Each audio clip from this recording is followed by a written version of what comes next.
Στο σημερινό βίντεο της σειράς θα αναφερθούμε σε ένα χαρακτηριστικό του σώματος που είναι η μάζα.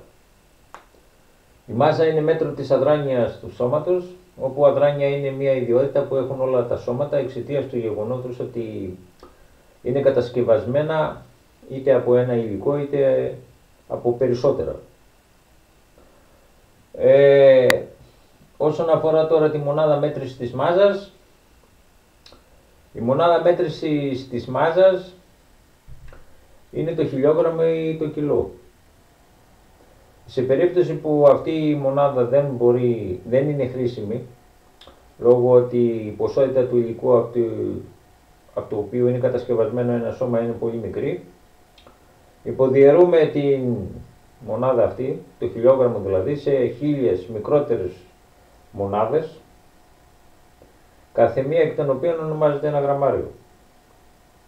Όσον αφορά τώρα το 1 κιλό, το 1 κιλό είναι η μάζα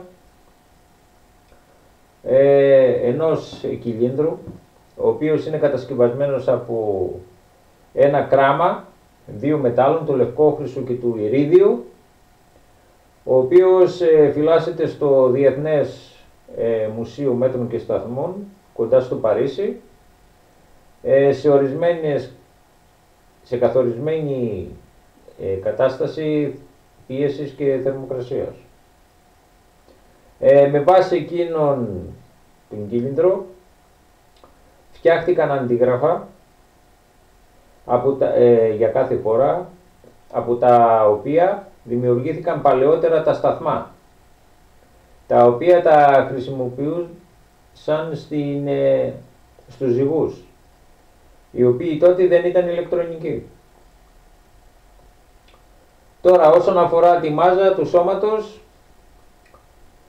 όλα τα σώματα είτε είναι ορατά είτε είναι αόρατα έχουν μάζα. Δηλαδή ακόμη και στην περίπτωση του ατμοσφαιρικού αέρα, ο οποίος είναι αόρατος, δεν μπορούμε να το δούμε δηλαδή, έχει μάζα γιατί αποτελείται από μόρια και άτομα, τα οποία με τη σειρά τους είναι τμήματα της ύλης. Επομένως και ο αέρας, παρόλο που είναι αόρατος, έχει μάζα. Τώρα, έχοντας υπόψη όλα τα προηγούμενα, θα προσπαθήσουμε να λύσουμε μία άσκηση, στην οποία μας δίνεται ότι σε ένα χώρο που έχει αυτές τις διαστάσεις, δηλαδή μήκος 8 μέτρα, πλάτος 6 μέτρα και ύψος 4 μέτρα,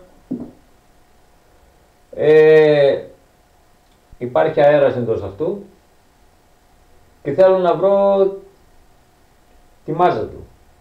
Δηλαδή αν μπορούσα αυτόν τον αέρα να το ζυγίσω, ποια θα ήταν η ένδειξη του ζυγού. Δίνεται επίσης ότι στις συνθήκες θερμοκρασίας και πίεσης αυτού του χώρου, το 1 λίτρο του ατμοσφαιρικού αέρα ζυγίζει 1,25 γραμμάρια. Υπόψη είναι ότι τα αέρια έχουν την ιδιότητα να καταλαμβάνουν όλο το χώρο εντός του οποίου βρίσκονται, ανεξάρτητα από την ποσότητά τους. Δηλαδή ακόμη και μια μικρή ποσότητα αερίου, εάν εισαχθεί μέσα σε έναν πολύ μεγάλο χώρο όπως είναι αυτός, τότε ο όγκος της ουσίας αυτής θα είναι ίσως με τον όγκο του χώρου. Παρά το γεγονός δηλαδή ότι η ποσότητά της μπορεί να είναι πάρα πολύ μικρή.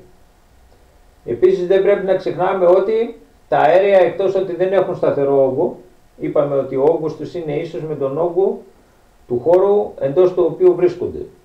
Δεν έχουν και σταθερό σχήμα, δηλαδή αν ο χώρος εντός του οποίου υπάρχει αέριο έχει σχήμα κύβου, τότε το σχήμα θα είναι κυβικό.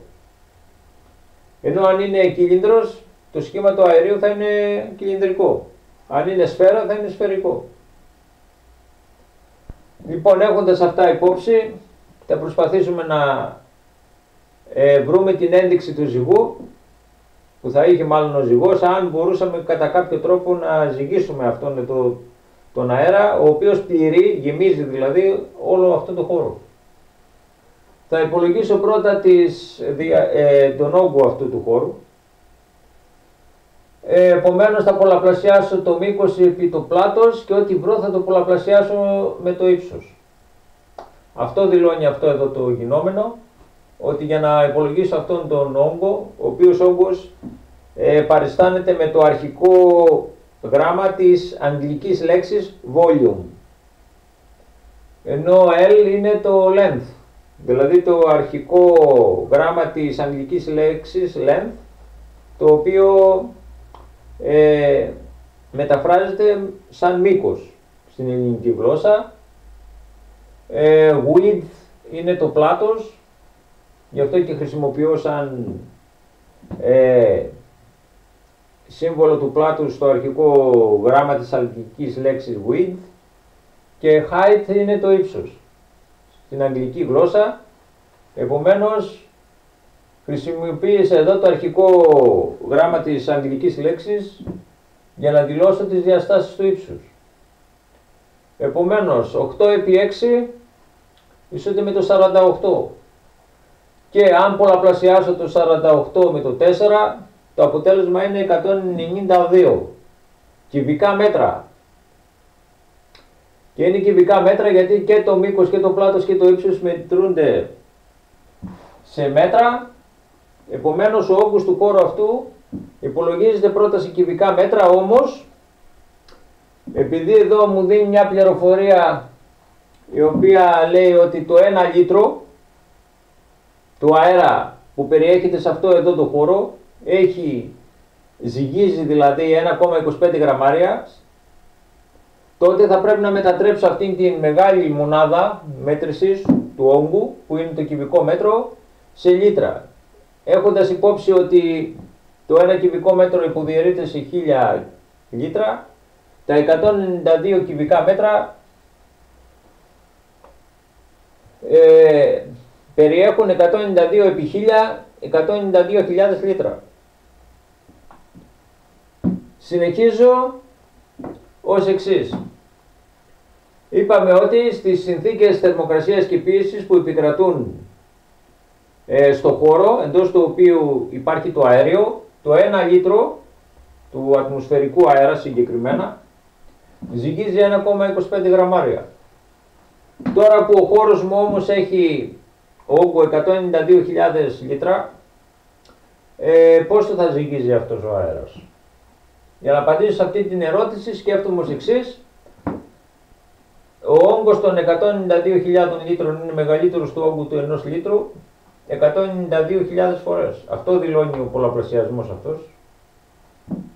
Επομένως αυτόν εδώ τον όγκο των 192.000 λίτρων δεν θα περιέχουν ατμοσφαιρικού αέρα, δεν θα αντιστοιχούν 1,25 γραμμάρια, αλλά μια ποσότητα ατμοσφαιρικού αέρα που θα είναι μεγαλύτερη της αρχικής, του 1,25 γραμμαρίων, δηλαδή 192.000 φορές.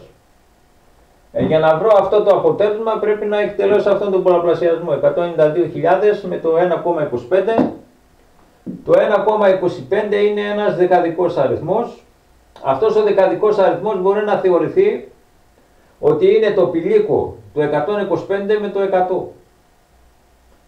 Δηλαδή αν κάνει κάποιος τη διαίρεση 125 δια 100, το αποτέλεσμα θα είναι 1,25. Αυτή η διαίρεση όμως 125 δια 100 μπορεί να παρασταθεί σαν ένα κλάσμα που έχει αριθμητή τον διαιρεταίο, δηλαδή το 125, και παρονομαστεί το διαιρέτη, το 100.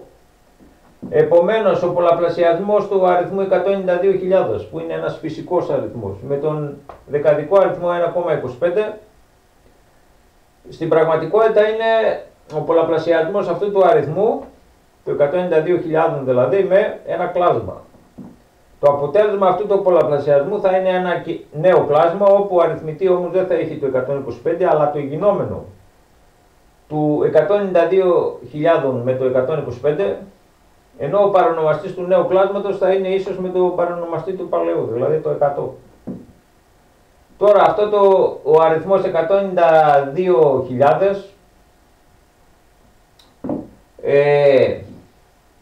μπορεί να θεωρηθεί ότι είναι αποτέλεσμα του γενομένου 100 με το 1920, Ενώ το 100 που υπάρχει στον παρονομαστή μπορεί να θεωρηθεί ότι είναι το αποτέλεσμα του γενομένου 100 με τη μονάδα.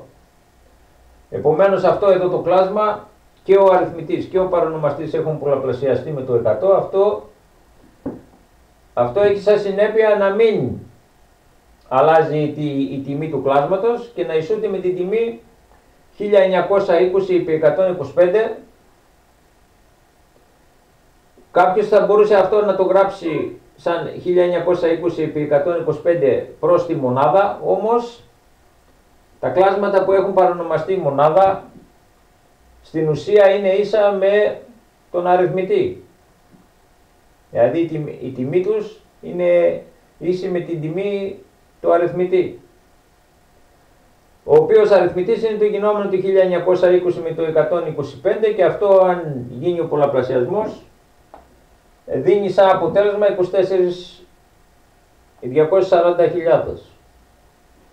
Επομένως η μάζα σε γραμμάρια που αντιστοιχεί στα 192.000 λίτρα ατμοσφαιρικού αέρα που περιέχεται σε αυτό εδώ του χώρου, ο οποίος έχει διαστάσεις μήκους 8 μέτρα, πλάτους 6 μέτρα και ύψος 4 μέτρων, είναι 240.000 γραμμάρια.